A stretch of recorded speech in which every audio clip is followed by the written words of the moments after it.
Welcome to the GameSmith's Table Talk. This is a roundtable format discussion where I and my guests try to cover 3 tabletop role-playing related topics in 15 minutes. If you know anything about tabletop role players, then you'll know that this is an ambitious goal. Let's head to the table.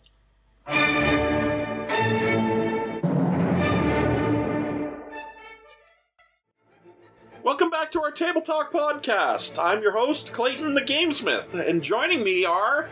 I'm Franklin. I'm Cheryl. I'm Clark. Let's head to the table.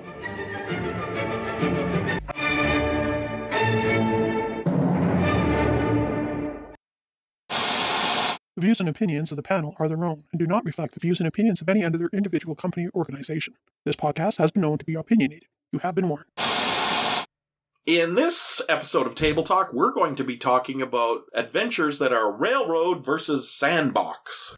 Railroad adventures are an adventure in which the characters proceed through the story, point A to point B to point C, as determined by usually a pre-printed adventure, though not exclusively, and you reach the ultimate conclusion of that story following a very specific sequence of events.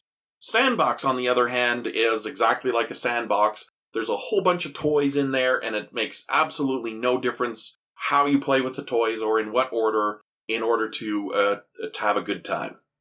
Do you have a preference of play style, or, for me, the GM style, railroad versus sandbox? I prefer a mix. I really enjoy Sandbox for the ability of the player to direct how things go, but sometimes the Sandbox can be too unstructured, and then you're just like, you go off and then you're not even on the adventure anymore. No, that's never happened to me. By me. Railroad, on the other hand, gives you that structure, and you can play looser with that structure, or really railroad it and be very, if you don't hit B, you cannot go on to C. Sometimes that's a little too heavy-handed for me, so yeah, I prefer a mixture. I think comfort-wise, a lot of older gamers probably have a preference, or at least I do, towards a railroad-type adventure, like the earlier D&D editions where a module would definitely take you on a predetermined course from the beginning of the story to its end. For me, the whole concept of railroad versus sandbox, I've really only been introduced to that in the last 3-4 years, and having experienced both playstyles, I would definitely say I'd lean towards a more railroad type of game that's structured, and I know there's a definite course that I need to take to obtain my objectives along the way. I think it's worth mentioning that, at least in a tabletop game setting, it's impossible to entirely do one style or the other. There will always be some middle ground, some lenience, some bleed over from the other. Because if you have, an entirely railroaded experience, what you have there is an ebook, not a tabletop role-playing game, where 3 players sit down at a table and the GM just narrates to them about what happens. So there, by nature of it being a tabletop game, there has to be some element of player choice and freedom, which then lends itself to sandbox. On the other hand, even in the most sandbox the most sandbox modules and adventures, you're still going to be limited by the setting, by the rule system that you're played in. There's still not an element of perfect freedom, say. So there will be certain constraints on the player. So it's impossible to have a pure experience one way or the other. Well, my question wasn't really towards the metaphysical experience. It was more along the lines of, if I go to play an adventure and I'm being led by the nose from one event to the next event, and I have no opportunity for player agency or character creativity in order to achieve my goal, that is too repressive as a railroad. But that can even happen inside of a sandbox environment. Yeah. And I can definitely agree with that. There is a way to railroad too far, and at that point it becomes, as I mentioned, just basically an ebook where the GM is just narrating to the players what happens, and they are not really playing. They're observers more than participants. I think in all fairness, though, even what's considered a railroad game today is much different than the earlier editions of D&D, where you would literally, characters 1 to 3, go into room A and fight monster C. It's definitely less structured of an experience now, where even with a predetermined destination, you do feel that your choices matter along the way. and, less hack and slash playstyle. Very certainly, and I think even in every tabletop adventure that I've ever read, what you have is the adventure itself as a whole might be quite railroady, but the individual dungeons are often mini sandboxes, where you arrive in a dungeon and there's no set, you have to explore at this room to this room to this room, you explore somewhat organically. And conversely, the opposite occurs. You're in a sandbox and environment, you arrive at location Z, and there's a railroad event inside that location. And then as soon as you leave that location, you're back into the sandbox. Cycling around to my personal preference, honestly, I don't think there's an inherent advantage to one over the other. I think it comes down to the experience that, as a GM, you're trying to create. A railroad story makes it much easier to deliver a very specific narrative with very specific messages. There are strengths to strong narrative delivery at the expense of some amount of player expression. And there's an advantage to letting the players go free, but you lose out on some of the narrative. If players go around, do things in the wrong order, that can change the tone of the story. Or skip entire areas.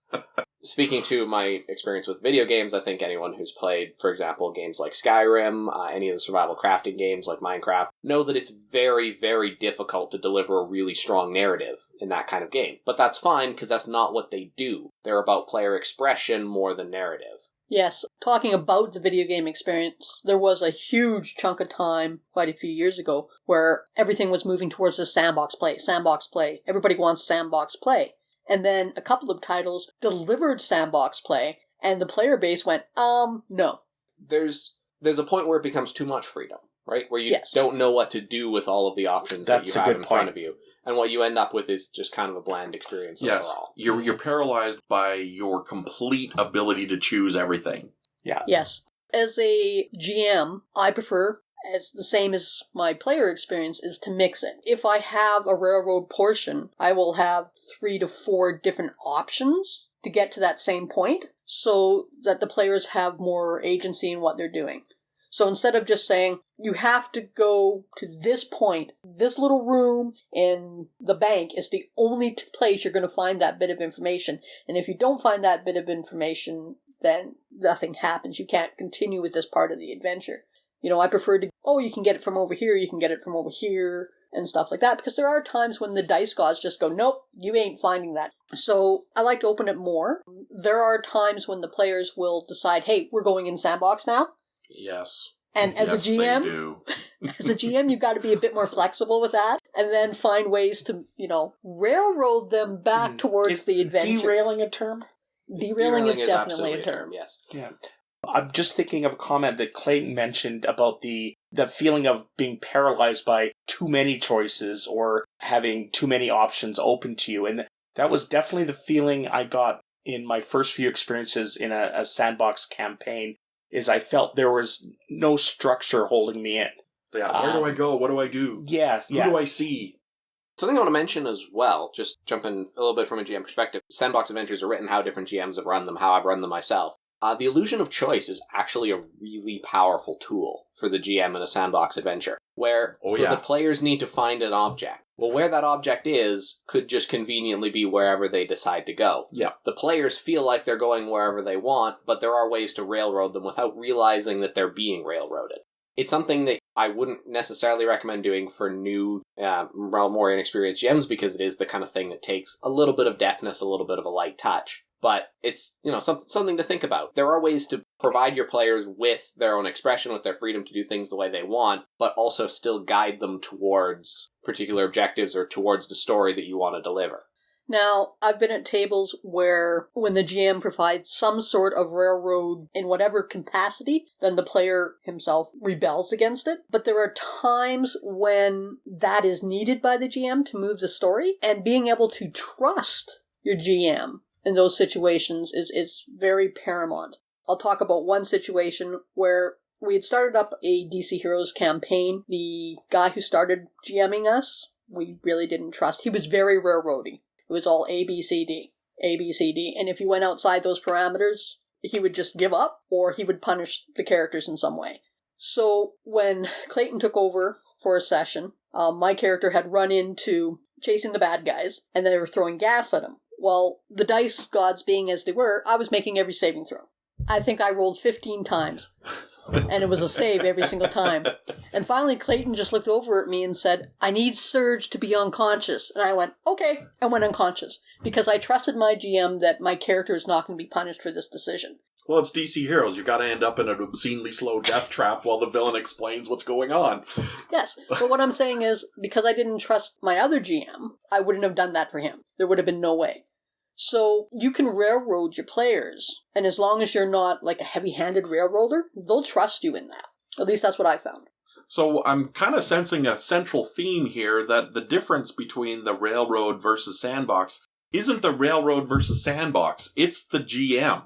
I think the way a particular GM handles these types of adventures is absolutely key here. I mean, Yes. that's completely a different topic about, the GM style and, so stay tuned for that one. That'll pop up sometime. So I don't want to dive too much into that. I want to make sure that we're keeping to the Railroad versus Sandbox. But I do think we need to mention, and I interrupted you, please. I would definitely agree with Franklin's statement on the fact that a more experienced GM can definitely reroute an adventure that's kind of gone astray, off the rails, so to speak. In a way that feels spontaneous and natural and not like you're trying to actually direct the course of the adventure. Well, I have had an experience where I played with someone who we get to a hex in a numbered hex and I start explaining what's happening and one of the players at the table says, that doesn't happen in this hex. It happens in that hex.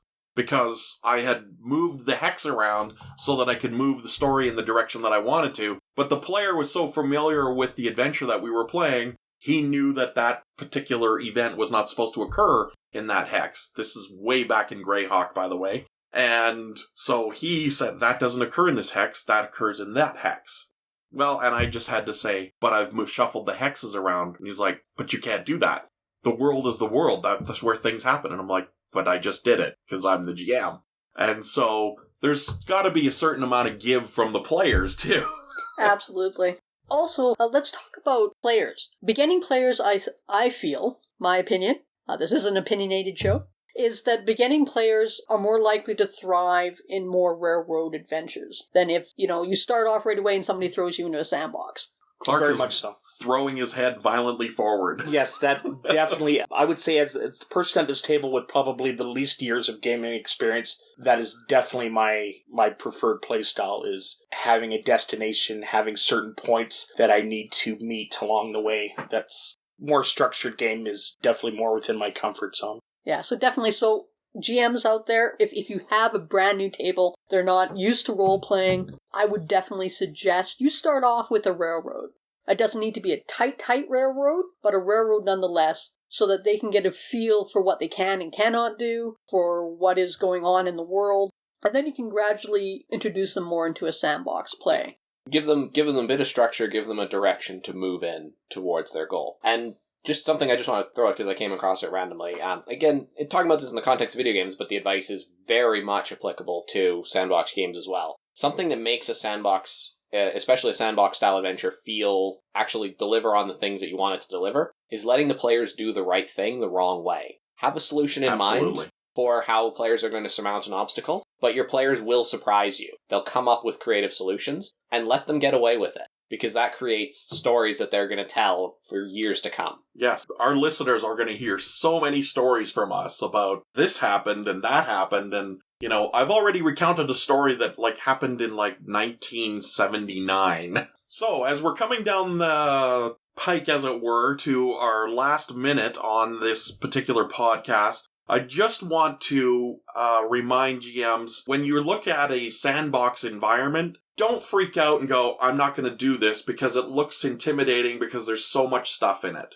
All you need to do is start off in the areas where you know your players are starting and then just add information to your repertoire as you go from there. No one starts at the top of the map and then suddenly teleports to the bottom at level 1. So you don't need to worry about what's at the bottom of the map. All you need to worry about is 4 or 5 hexes or squares or whatever, the next closest town around them or the next city district that is nearby. You don't have to know everything.